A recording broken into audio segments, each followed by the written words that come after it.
ನಿನ್ನೆ ಏನೋ ಮಳೇಲಿ ನಿಂತ್ಕೊಂಡು ಎಂಜಾಯ್ ಮಾಡಿದೆ. ಆದರೆ ಬೆಳಿಗ್ಗೆ ಎದ್ದಂಗೆ ಫುಲ್ ಗಂಟ್ಲು ನೋವು ಶುರು ಆಗಿತ್ತು. ನಮ್ಮಪ್ಪ ಹಾಸ್ಪಿಟ್ಲ್ಗೆ ಏನು ಹೋಗ್ಬೇಡ, ಪೆಪ್ಪರ್ ಗುದ್ದಿ ಜೇನು ಮಿಕ್ಸ್ ಮಾಡ್ಕೊಂಡು ತಿನ್ನೋ ಅಂದರು. ಹೆಲೋ ನಮಸ್ಕಾರ, ನಾನು ರಕ್ಷಾ. Life in Coorg day 5. ಇಲ್ಲಿ ಮಳೆಗಾಲದಲ್ಲಿ ಬಿಸಿಲಿಲ್ದಲೆ ಸೋಲಾರ್ ವರ್ಕ್ ಆಗಲ್ಲ, ಹಾಗೆ ಕರೆಂಟ್ ಇರಲ್ಲ ಗೀಸರ್ಗೆ. ಸೊ ಪಾತ್ರೆಯಲ್ಲಿ ಕಾಯಿಸ್ಕೊಂಡು ಯಾವುದೋ ಮದುವೆಗೆ ಹೊರಟ್ವಿ. ಬರಲ್ಲ ಅಂದರು, ಫೋರ್ಸ್ ಮಾಡಿ ಮದುವೆಗೆ ಕರ್ಕೊಂಡೋದ್ರು.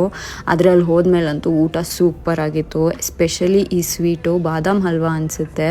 ನಾನಂತೂ ಕಂಪ್ಲೀಟಾಗಿ ತಿಂದೆ. ಊಟ ಆದಮೇಲೆ ಎಲ್ಲದಕ್ಕೆ ಅಂತೂ ಕಂಪಲ್ಸರಿ. ಕೂರ್ಗ್ ಮದುವೆಲಿ ಡ್ಯಾನ್ಸ್ ಇಲ್ಲ ಅಂದರೆ ಹೇಗೆ. ಆಮೇಲೆ ನಮ್ಮಪ್ಪ ಬಾಯಲ್ಲಿ ಮಳೆ ಹಕ್ಕಿ ಗೂಡು ಕಟ್ತಾ ಇದೆ ನೋಡು ಅಂತ ಎಕ್ಸ್ಪ್ಲೇನ್ ಮಾಡಿದ್ರು, ಅದು ಯಾವ ಥರ ಗೂಡು ಕಟ್ಟೋದಂತ. ಆಚೆ ಹೋಗಿ ಮಣ್ಣು ಕಚ್ಕೊಬಂದ್ಬಿಟ್ಟು ಮಣ್ಣಲ್ಲೇ ಗೂಡು ಕಟ್ಟೋದು. ಅದು ಬಿಲ್ಡಿಂಗ್ಸಲ್ಲಿ ಮಾತ್ರ ಕಟ್ಟೋದು. ಕಂಪ್ಲೀಟ್ ಆದಮೇಲೆ ಹಿಂಗೆ ಕಾಣುತ್ತೆ. ಅದು ಇಂಗ್ಲೀಷಲ್ಲಿ ಬಾನ್ ಸ್ವಾಲೋ ಅಂತಾರೆ.